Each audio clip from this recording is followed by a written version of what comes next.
I spent 2 years serving the neighborhood with my food truck, providing fresh meals and bringing the community together every weekend.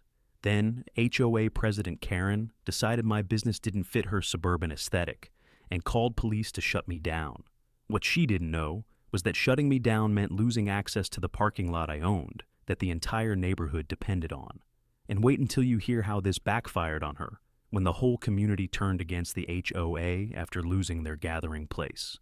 If you're ready for some serious property rights justice, hit that subscribe button, because this story will show you exactly what happens when HOAs mess with the wrong business owner. Picture this. It's a beautiful Sunday morning in Riverside Gardens, Arizona, and I'm setting up my food truck, Maria's Desert Kitchen, in the community parking lot like I have every weekend for the past 2 years. I'm Maria Santos, and after spending 30 years building a successful commercial real estate portfolio throughout the Southwest, I'd retired early and decided to follow my passion for cooking by starting a neighborhood food truck business. The truck wasn't just about making money, it was about building community. Every weekend, families would gather around the picnic tables I'd set up. Kids would play while parents enjoyed authentic Mexican cuisine, and neighbors who barely spoke during the week would become friends over shared meals. I'd watched marriages proposal happen at my tables, celebrated countless birthdays, and even catered a few small weddings right there in the parking lot. My specialty was traditional Sonoran cuisine that you couldn't find anywhere else in our suburban area. Carne asada tacos with hand-pressed tortillas, fresh salsa verde made from my grandmother's recipe, and churros that brought people back week after week.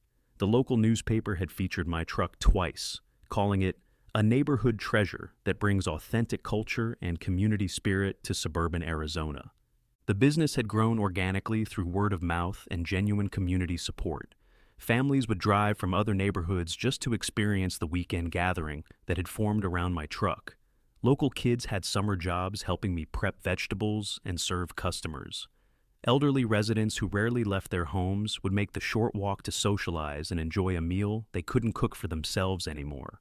What made this whole operation possible was the large community parking lot that serviced the Riverside Gardens HOA.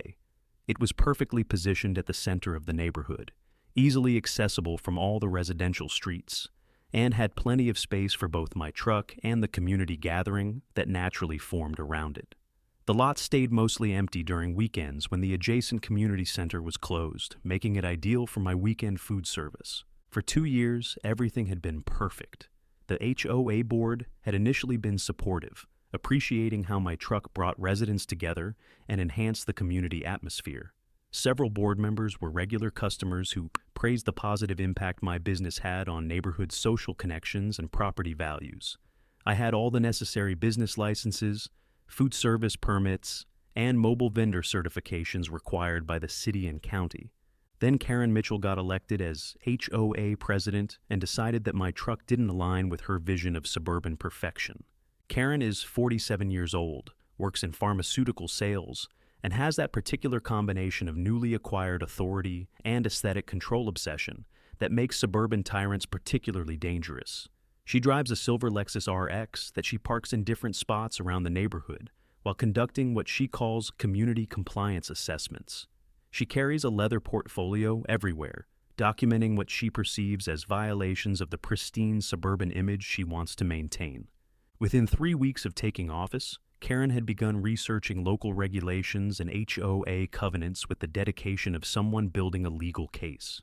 She spent hours photographing my truck setup from different angles, measuring the space I occupied, and interviewing neighbors about noise levels and foot traffic patterns. She was clearly building documentation for a campaign to eliminate what she saw as commercial contamination of residential space. The first complaint arrived on a Tuesday morning, delivered via certified mail on official HOA letterhead. The language was bureaucratically aggressive and culturally tone-deaf. My food truck apparently violated multiple community standards, including unauthorized commercial activity, excessive noise and congestion, inappropriate cultural displays, and depreciation of residential property values through commercial presence. The specific violations Karen cited were both technically ignorant and subtly discriminatory. She complained about foreign music, which was actually just Background mariachi played at barely audible levels. She objected to exotic cooking odors, the smell of fresh tortillas and grilled meat that neighbors had been enjoying for 2 years. She criticized non-English signage, my truck's Spanish name, and traditional Mexican decorative elements. Reading the complaint, I realized this wasn't just about business regulations or community standards. This was about Karen's discomfort with Mexican culture becoming visible and celebrated in what she considered her pristine suburban space. She was using HOA authority to eliminate cultural expressions that didn't match her narrow aesthetic preferences. But Karen had made one crucial error in her research. She had assumed that the community parking lot was HOA common property subject to her regulatory authority. She had never bothered to check the actual property records or research the ownership history of the land where my truck operated every weekend. The next morning, I drove to my home office and pulled out the commercial property files I'd maintained throughout my real estate career.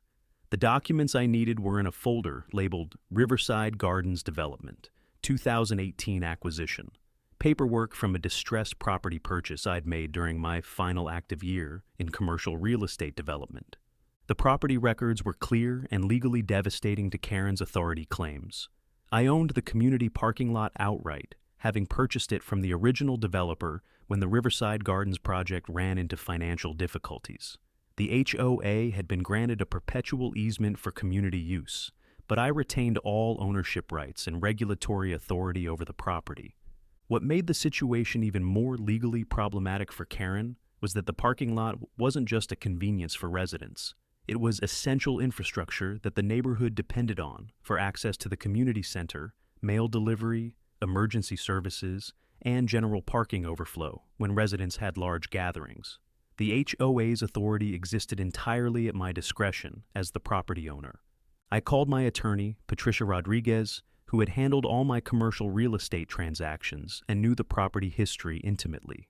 She listened to my description of Karen's complaints with the controlled amusement of someone who had dealt with similar regulatory overreach many times before. "Maria," she said, her voice carrying 20 years of property law experience, "this HOA president is trying to regulate property she doesn't own and eliminate business activities she has no authority to control. You have absolute right to operate your food truck on your own property, and her threats constitute harassment of a legitimate business owner exercising property rights." Patricia's words were both validating and strategically important. Karen wasn't just making aesthetic complaints about my truck. She was attempting to use non-existent authority to eliminate legitimate business operations on private property.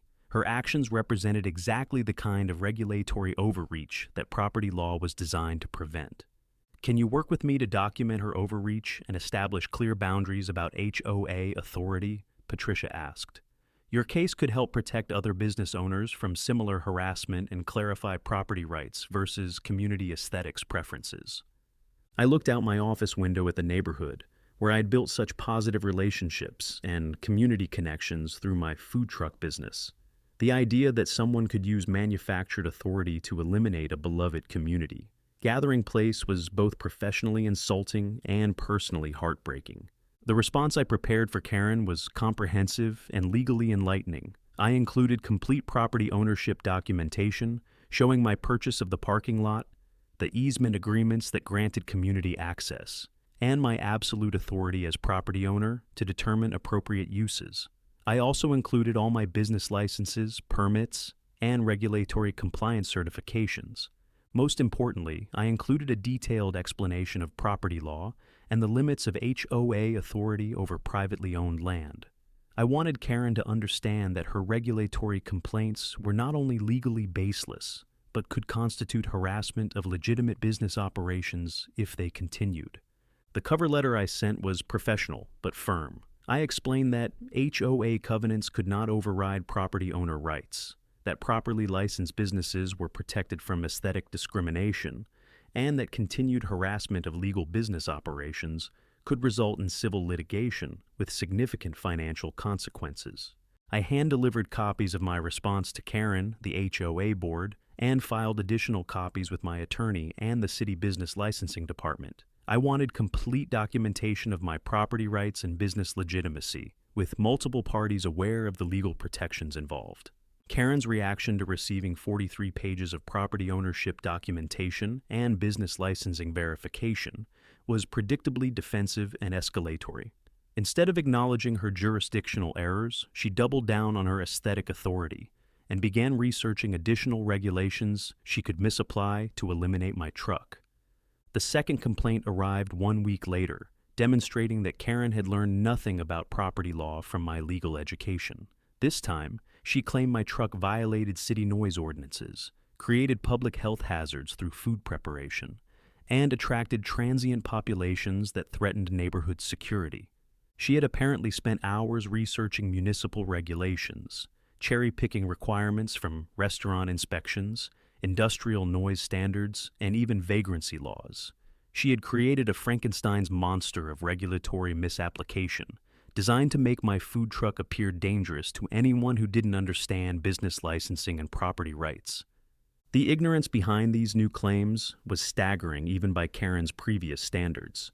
She was applying restaurant kitchen regulations to mobile food service that was specifically licensed and inspected for outdoor operation. She was using industrial noise limits on residential food service that generated less sound than typical backyard barbecues.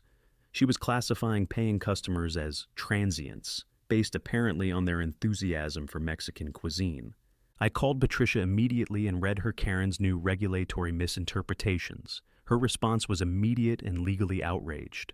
This woman is now making regulatory claims that demonstrate complete ignorance of business licensing law and property rights. She's creating potential liability for the HOA by harassing legitimate business operations with false regulatory threats.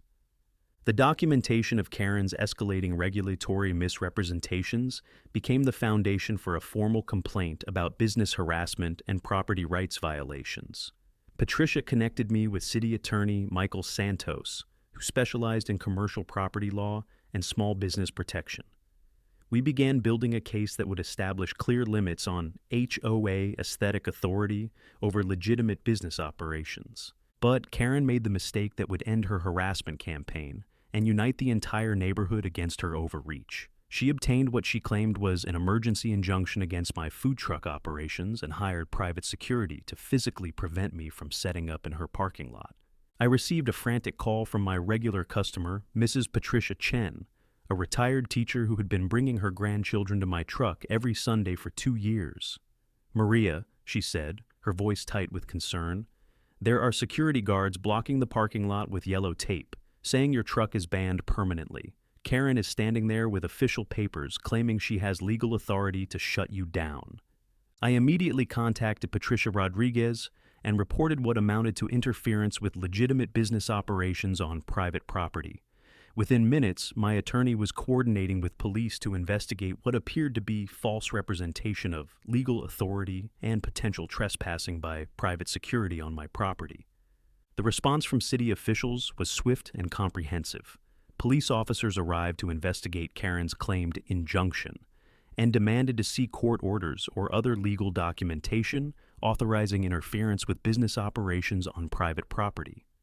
The security company found themselves explaining their authority to prevent legal business activity on property they had no connection to.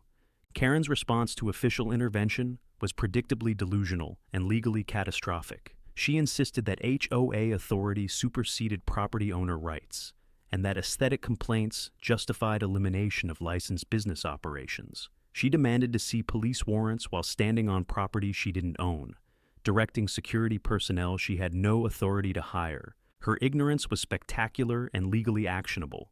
Police officers patiently explained that property owners could operate licensed businesses on their own land, regardless of HOA aesthetic preferences. They documented Karen's false claims of legal authority and unauthorized interference with legitimate business operations. The investigation that followed revealed the full scope of Karen's regulatory misrepresentation and business harassment campaign. Her computer contained research files on dozens of small businesses throughout the area, with detailed plans for challenging their operations based on aesthetic complaints disguised as regulatory concerns. But what federal investigators discovered went far beyond simple HOA, overreach into organized commercial discrimination and racketeering. Karen's computer systems contain comprehensive databases of over 180 small businesses across 7 southwestern states, categorized by cultural background, customer demographics, and operational vulnerabilities. Each entry included detailed profiles of business owners, financial analysis of their operations, and strategic assessments of how to eliminate their businesses through bureaucratic harassment without triggering obvious discrimination lawsuits. The sophisticated criminal enterprise she had constructed included corrupt municipal inspectors who would cite minority-owned businesses for fabricated health code violations, dishonest zoning officials who could reclassify commercial properties to eliminate culturally diverse operations, and coordinated networks of competing businesses that wanted to eliminate local competition through regulatory manipulation rather than market competition. Federal agents discovered that Karen's operation had been expanding rapidly, with plans to franchise her business elimination methods to other suburban communities facing what she termed cultural commercial contamination. Her training materials taught other HOA leaders how to research business vulnerability, coordinate with corrupt officials, and create systematic harassment campaigns that appeared legitimate while targeting operations based on cultural bias. The financial investigation revealed that Karen's business harassment enterprise had generated over $820,000 in criminal revenue over 4 years through a complex network involving kickbacks from chain restaurants seeking to eliminate local competition, developers who preferred commercially sterile suburban environments, and consulting contracts with other communities wanting to upgrade their business profiles. Her money laundering operation involved shell companies, offshore consulting contracts, and fraudulent community improvement initiatives that enabled systematic wealth extraction from business elimination campaigns while avoiding detection by financial institutions. Karen had studied organized crime techniques to create an enterprise that appeared legitimate while generating substantial profits from cultural and economic discrimination. The psychological profile developed by federal specialists revealed disturbing patterns of cultural resentment combined with economic opportunism. Dr. Amanda Rodriguez, who specialized in hate crime psychology, described Karen as displaying cultural commercialization anxiety, pathological discomfort with business operations that reflected ethnic diversity or challenged suburban aesthetic uniformity. Karen's personal journals provided chilling documentation of her systematic dehumanization of minority business owners and celebration of successful eliminations. One entry described her satisfaction at watching a family-owned Vietnamese restaurant close after months of fabricated health code harassment, referring to the owners as people who don't understand American business standards. Another entry detailed her strategy for timing harassment campaigns to coincide with small business loan payments and tax deadlines when owners were most financially vulnerable. The international connections discovered through Karen's network shocked even experienced federal investigators. She had been coordinating with similar business elimination networks in Canada, Australia, and the United Kingdom, sharing strategies for removing minority-owned businesses and immigrant entrepreneurs from suburban commercial environments. These international partnerships had provided Karen with sophisticated legal and financial techniques for avoiding prosecution while maximizing cultural and economic damage. Dr. Heinrich Müller, an expert in international commercial discrimination, testified about similar networks his organization had investigated across multiple countries. He described how criminal enterprises like Karen's represented growing threats to cultural diversity and economic opportunity, with organized syndicates treating minority-owned businesses as obstacles to suburban commercial uniformity rather than valuable community resources. The prosecution's case expanded dramatically when federal investigators uncovered Karen's coordination with organized crime families who controlled waste management, delivery services, and supplier networks that could systematically sabotage small businesses without obvious criminal involvement. These connections had enabled Karen to create comprehensive business destruction campaigns that attacked every aspect of small business operations. Agent Maria Santos, who led the Federal Organized Crime Task Force, explained the sophisticated nature of Karen's criminal network during congressional testimony. This wasn't just local business harassment. This was a coordinated criminal enterprise that weaponized government authority, corrupted municipal services, and exploited cultural bias to generate millions of dollars in illegal profits while destroying economic opportunity for immigrant and minority entrepreneurs. The coordinated federal response involved simultaneous raids on over 60 locations across 9 states, including Karen's headquarters, corrupt officials' offices, competing businesses that had participated in elimination campaigns, and financial institutions that had processed money laundering transactions. Federal agents seized over $1.8 million in cash, hundreds of thousands of dollars in real estate assets, and documentation supporting prosecution of 127 individuals involved in the commercial discrimination network. The evidence collection revealed the industrial scale of Karen's cultural and economic destruction plans. Her operation had converted multiple properties into research centers, with detailed maps showing minority-owned business locations, demographic analysis of customer bases, and systematic elimination timelines designed to maximize economic disruption while maintaining plausible legal coverage. The trial proceedings extended over 8 months as prosecutors presented evidence of Karen's systematic campaign against economic and cultural diversity. The defense team, led by prominent white-collar criminal attorney Robert Blackwood, attempted to portray Karen as an overzealous community volunteer who had made errors in regulatory interpretation while trying to maintain suburban property values. This defense strategy collapsed when prosecutors introduced evidence of Karen's extensive financial planning, her documented cultural resentment, and her sophisticated coordination with organized crime networks. The jury saw clear documentation of Karen's calculated criminal enterprise designed to eliminate minority-owned businesses while generating substantial illegal profits through systematic discrimination. The prosecution demonstrated that Karen's campaigns had never targeted corporate chain operations or businesses owned by white suburban families, despite many of these establishments having actual regulatory violations and community impact issues. Her harassment was specifically designed to eliminate culturally diverse small businesses while protecting corporate operations that matched her preferred commercial aesthetic. The expert testimony about commercial discrimination and cultural suppression provided devastating analysis of Karen's systematic targeting methods. Dr. Patricia Williams, director of the Small Business Civil Rights Institute, explained how Karen's elimination campaigns represented coordinated attacks on economic opportunity and cultural expression that violated both civil rights laws and racketeering statutes. The prosecution's presentation included comprehensive financial analysis, showing how Karen's business elimination campaigns had destroyed over $12 million in small business equity, eliminated more than 340 jobs, primarily held by minority workers, and reduced tax revenues in targeted communities by an average of 18%, while generating illegal profits for Karen's criminal network. The testimony from victimized business owners provided heartbreaking accounts of systematic harassment that had destroyed family businesses, eliminated cultural gathering places, and forced immigrant entrepreneurs to abandon communities where they had invested life savings and years of relationship building.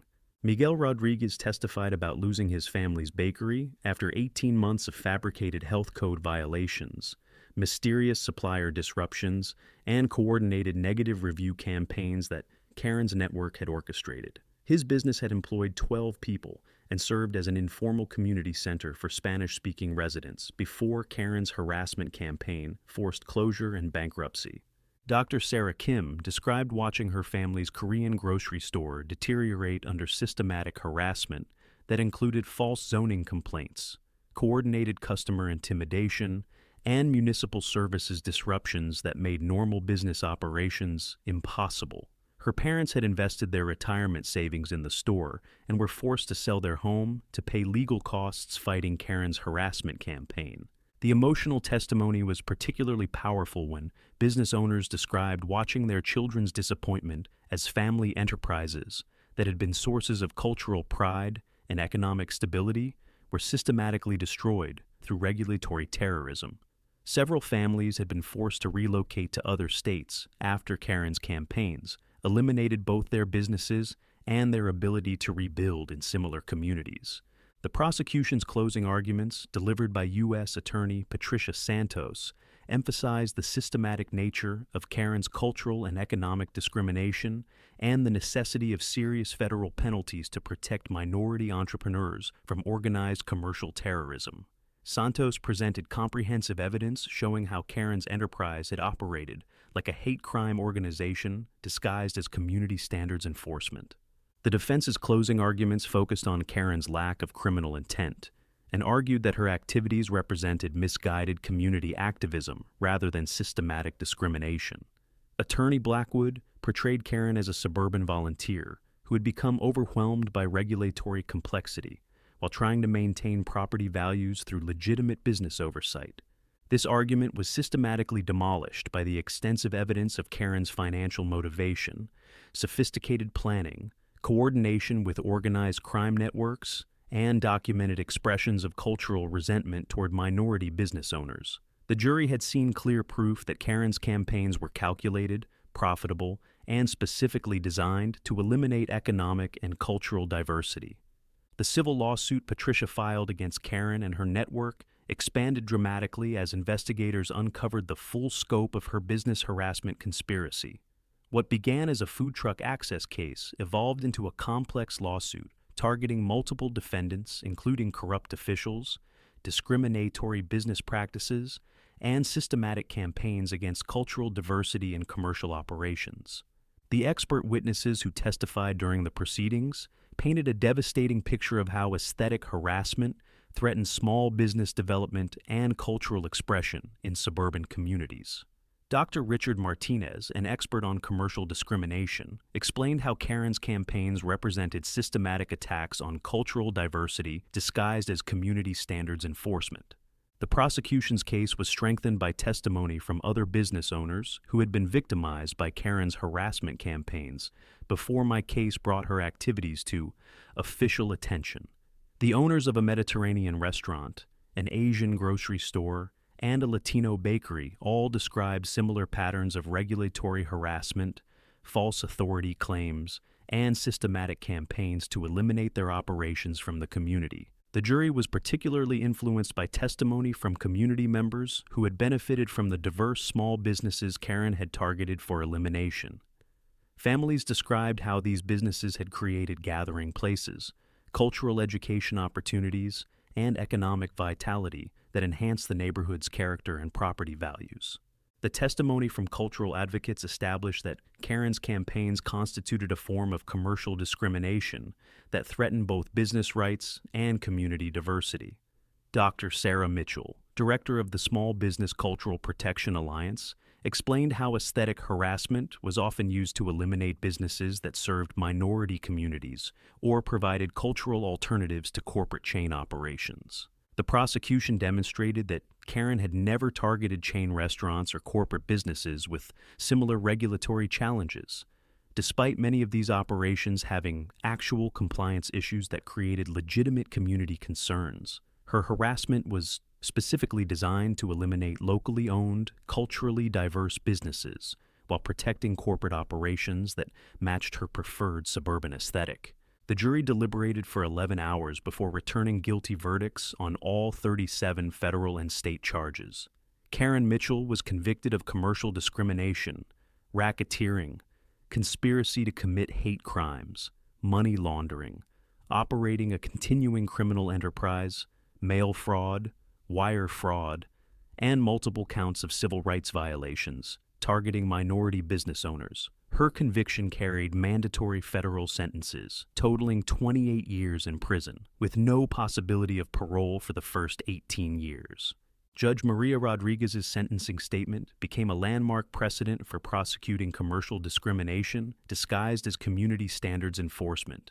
She explained that Karen's systematic targeting of minority-owned businesses represented attacks on both economic opportunity and cultural diversity that undermined the foundations of American entrepreneurship and community development. The financial penalties were comprehensive and historically significant. Karen was ordered to pay complete restitution for business losses, legal costs, emotional damages, and punitive awards totaling over $3.4 million to the businesses and families she had victimized. The restoration costs included premium funding for business relocation, cultural community rebuilding, and enhanced legal protection for minority entrepreneurs. All of Karen's personal and criminal assets were subject to federal forfeiture, including multiple properties, luxury vehicles, business interests, investment portfolios, and offshore accounts used for money laundering. The total value of seized assets exceeded $2.1 million, with proceeds distributed through a victims' compensation fund and used to establish comprehensive small business protection programs. The broader impact of Karen's prosecution created revolutionary changes in how federal agencies approach commercial discrimination and protect minority entrepreneurs from systematic harassment disguised as regulatory enforcement. The Department of Justice established the National Small Business Civil Rights Task Force, creating specialized units dedicated exclusively to investigating and prosecuting organized campaigns against economic and cultural diversity. The congressional investigation that followed Karen's conviction revealed similar commercial discrimination networks operating in over 200 suburban communities across 34 states, representing the largest coordinated threat to minority business ownership since the systematic exclusions of the Jim Crow era. The House Subcommittee on Small Business and Civil Rights conducted comprehensive hearings that exposed the industrial scale of organized business discrimination. Representative Maria Santos, who chaired the Small Business Protections Subcommittee, presented evidence that commercial discrimination networks were generating over $400 million annually in illegal profits, while destroying an estimated $8 billion in minority business equity and eliminating more than 50,000 jobs, primarily held by immigrant and minority workers. The legislative response was swift, comprehensive, and historically significant. Congress passed the Small Business Cultural Protection Act with overwhelming bipartisan support, creating the strongest federal protections for minority entrepreneurs in American history. The law established mandatory minimum sentences of 12 years for commercial discrimination and up to 40 years for organized business elimination conspiracies like Karen's network.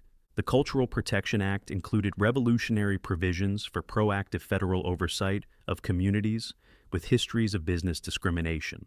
Local governments and community organizations would be subject to annual civil rights audits to ensure compliance with small business protection laws. Communities that failed these assessments would face federal intervention and potential prosecution of their leadership for systematic discrimination. The legislation also created the National Minority Business Protection Fund, financed through criminal forfeiture proceeds from prosecuted discrimination cases. The fund provided comprehensive support for minority entrepreneurs facing harassment, including emergency legal representation, business relocation assistance, and cultural community rebuilding grants for areas that had lost diverse commercial operations. Emergency response protocols developed through our experience enabled rapid deployment of federal resources when commercial discrimination was identified. Specialized teams could obtain protective court orders within hours, while community intervention specialists helped preserve business operations and cultural gathering places before systematic harassment could destroy them permanently. The Small Business Civil Rights Training Academy, established through federal funding, provided specialized education for law enforcement officers, prosecutors, civil rights advocates, and community leaders who worked on commercial discrimination cases. The Academy graduated over 2,800 specialists who understood the sophisticated methods used to eliminate minority businesses while avoiding obvious civil rights violations. Corporate accountability measures implemented through advocacy establish cultural impact assessments as standard requirements for any community development projects that might affect minority-owned businesses. Developers and municipal planners were required to demonstrate that proposed changes would not eliminate cultural commercial diversity or provide comprehensive mitigation when impacts were unavoidable. International cooperation agreements developed through our case established binding protocols between civil rights organizations worldwide for sharing information about commercial discrimination, networks, and coordinating legal defense for minority entrepreneurs facing systematic harassment. These agreements created mechanisms for supporting businesses across national boundaries while maintaining anti-discrimination standards globally. Our neighborhood transformation after Karen's prosecution became a model for community-based support of cultural and economic diversity. The weekend food truck gatherings resumed with enhanced community engagement as residents organized cultural festivals, small business showcase events, and neighborhood investment cooperatives that supported local entrepreneurs. Property values increased by an average of 34% as the area became nationally recognized for its successful resistance to commercial discrimination and its comprehensive protection of cultural business diversity. The neighborhood attracted new minority entrepreneurs who wanted to operate in an environment with proven legal protections and strong community support for cultural expression. The parking lot that had been the center of Karen's harassment campaign was formally designated as the Community Cultural Commerce Plaza, featuring permanent infrastructure for food trucks, artisan vendors, and cultural celebration events. The plaza became a destination that attracted visitors from across the Southwest who wanted to experience authentic cultural cuisine and traditional crafts.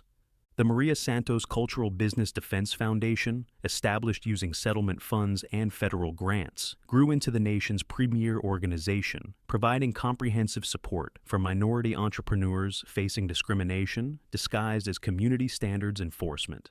The foundation's legal clinic provided free representation for commercial civil rights cases, while its advocacy programs influenced federal policy development. The Foundation's research division conducted groundbreaking studies on the economic impacts of commercial discrimination, the cultural significance of minority-owned businesses, and the community development benefits of protecting economic and cultural diversity. Their research documented sophisticated methods used by discrimination networks and developed early warning systems for identifying emerging harassment campaigns. 5 years after Karen's conviction, the annual Cultural Business Rights Conference held at our plaza had become the premier international gathering for minority entrepreneurs, civil rights advocates, federal enforcement officials, and community development specialists. The conference attracted over 3,200 participants from 47 countries and generated policy recommendations that influenced legislation and international treaties protecting cultural commerce. The Global Commercial Discrimination Database established by the Foundation became the primary international resource for tracking systematic harassment of minority businesses and identifying criminal networks before they could cause irreversible economic and cultural damage. Law enforcement agencies used the database to recognize patterns indicating organized discrimination across multiple jurisdictions. The educational curriculum developed from our experience was now taught in business schools, civil rights programs, and community development courses at over 420 universities worldwide. Students learned about recognizing commercial discrimination, protecting minority entrepreneurs, and building communities that supported, rather than suppressed, cultural and economic diversity. 10 years after Karen first threatened my food truck, I received an invitation to address the United Nations Small Business and Cultural Rights Assembly about sustainable approaches to protecting minority entrepreneurship from systematic discrimination. The speech was part of a global initiative to establish universal standards for defending economic opportunity and cultural expression in commercial environments. The Assembly adopted the Santos Protocols, named after our successful defense against commercial discrimination, which established mandatory procedures for investigating harassment of minority businesses and supporting cultural entrepreneurs facing systematic elimination campaigns. These protocols required member nations to maintain specialized commercial civil rights enforcement units and provide comprehensive legal defense for cultural business diversity. The economic research conducted by our foundation revealed that protecting minority businesses generated exponential benefits through enhanced cultural vitality, increased innovation, strengthened community bonds, and improved economic resilience during market disruptions. Communities with comprehensive cultural business protection showed average economic growth rates 42% higher than areas with limited commercial diversity. And corporate partnerships developed through the foundation revolutionized funding mechanisms for minority business protection, while creating competitive advantages for companies that supported cultural entrepreneurship. Major corporations now provided specialized legal support. Financial institutions offered cultural business development loans, and technology companies sponsored research into discrimination prevention as part of corporate social responsibility initiatives. The mentorship programs established through foundation initiatives trained over 3,400 cultural business advocates who worked in communities across all 50 states and 17 countries. These advocates provided local expertise for protecting minority entrepreneurs, educating communities about cultural business benefits, and coordinating with federal agencies when discrimination threats were identified.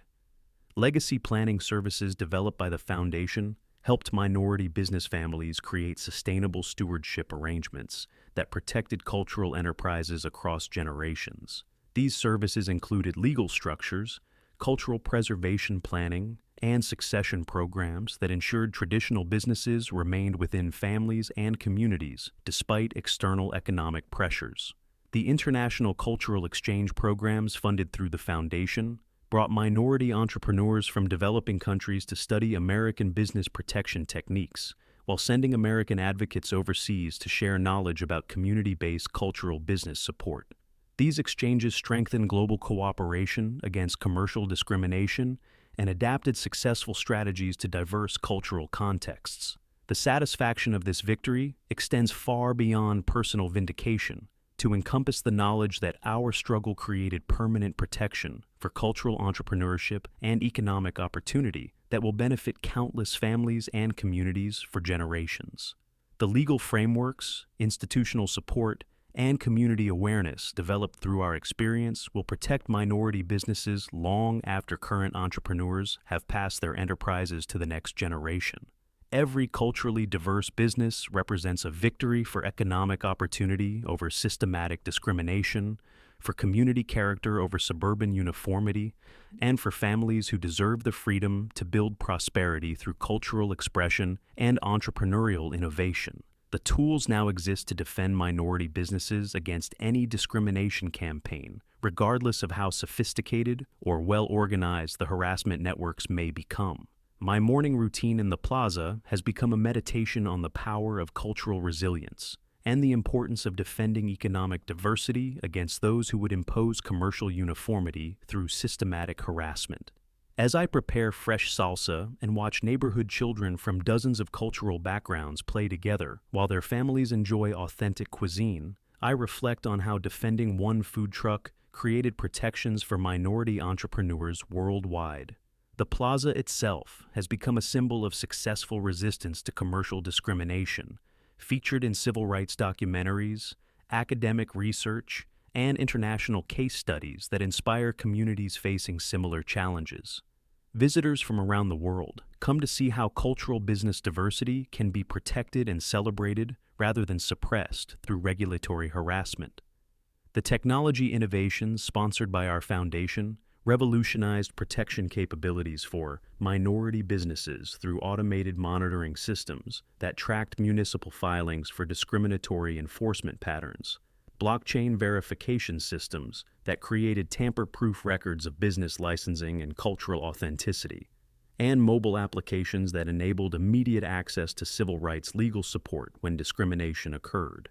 Artificial intelligence algorithms developed through our research analyzed thousands of regulatory decisions daily to identify bias patterns that indicated systematic discrimination against minority-owned businesses. These systems provided early warning alerts when communities showed statistical evidence of targeting culturally diverse enterprises, enabling intervention before harassment campaigns could cause permanent business losses. The predictive analytics developed through our database could identify communities at high risk for commercial discrimination by analyzing demographic changes, economic development patterns, and regulatory enforcement statistics. This capability enabled proactive deployment of legal resources and community education before discrimination networks could establish systematic harassment operations. 25 years after Karen's arrest, the impact of our case had created fundamental changes in American approaches to cultural business protection and community development. The legal precedents established through her prosecution became foundational elements of civil rights law, cited in over 800 subsequent discrimination cases and incorporated into federal enforcement training used by agencies worldwide. The Supreme Court case that arose from Karen's conviction, Santos versus Mitchell, established constitutional protections for cultural entrepreneurship that recognized minority-owned businesses as essential expressions of First Amendment rights to cultural practice and economic self-determination. The unanimous decision created binding precedent requiring government agencies to demonstrate compelling public interests before interfering with culturally significant business operations. The Cultural Documentation Project, launched through our foundation, created comprehensive archives of traditional business practices, family recipes, artisan techniques, and community gathering traditions that had been preserved through minority entrepreneurship. These archives served as both legal evidence of cultural significance and educational resources for understanding the irreplaceable community functions served by diverse small businesses. Universities across the country established Maria Santos chairs in cultural business rights, academic positions dedicated to research and teaching about protecting economic diversity and preventing commercial discrimination. These professors conducted groundbreaking studies on the relationship between business diversity and community health, economic resilience, and social cohesion. The annual Cultural Entrepreneurship Festival, held each year at our plaza, had grown into one of the Southwest's largest celebrations of economic and cultural diversity. The three-day event featured over 200 minority-owned businesses, traditional craft demonstrations, cultural performance stages, and educational workshops about starting and protecting culturally significant enterprises. Corporate social responsibility programs developed through our advocacy created competitive advantages for companies that actively supported minority business development and cultural preservation. Major corporations now included cultural business partnership requirements in their community development initiatives, generating over $50 million annually in direct support for minority entrepreneurs. The International Observer Program brought government officials, civil rights advocates, and business development specialists from over 60 countries to study our community's approach to protecting commercial diversity and preventing systematic discrimination. These visitors returned to their home countries with comprehensive knowledge about implementing similar protections in their own communities. Graduate programs in cultural business law, developed at law schools throughout North America, trained attorneys specifically to recognize and combat sophisticated forms of commercial discrimination. These programs produced over 400 specialized civil rights lawyers who now practice throughout the continent, providing expert legal representation for minority entrepreneurs facing harassment campaigns. The community resilience studies conducted by our foundation revealed that neighborhoods with protected cultural business diversity showed 65% faster recovery from economic downturns, 40% lower crime rates, and significantly higher levels of civic engagement compared to commercially homogeneous areas. These findings influenced federal urban development policy and community investment strategies. Financial institutions developed specialized lending programs for minority businesses operating in communities with proven discrimination protection frameworks. These programs offered enhanced loan terms and cultural business development support, recognizing that legal protection increased the long-term viability and community impact of diverse entrepreneurial ventures. The therapeutic programs developed through our foundation provided counseling and support services for business owners who had experienced discrimination trauma, helping families recover from systematic harassment while rebuilding their enterprises in protected environments. These services recognize that commercial discrimination created lasting psychological impacts that required specialized intervention. Educational partnerships with public school districts created cultural entrepreneurship curricula that taught students from all backgrounds about the importance of business diversity and the skills needed to support minority enterprises in their communities. Over 200,000 students annually participated in these programs, learning to appreciate and protect cultural commerce. The advanced research conducted through our foundation revealed that communities with comprehensive cultural business protection showed measurable improvements in public health, educational achievement, and social cohesion. The presence of diverse gathering places, authentic cultural cuisine, and intergenerational business traditions created social environments that supported overall community well-being. Legacy protection services developed through our programs helped multi-generation minority businesses create succession plans that preserved both commercial operations and cultural traditions across family transitions. These services included legal structures for protecting traditional knowledge, financial planning for cultural preservation, and mentorship programs connecting established entrepreneurs with emerging cultural business leaders. The Digital Preservation Project created virtual reality experiences that documented traditional business practices, community gatherings, and cultural celebrations that had been preserved through minority entrepreneurship.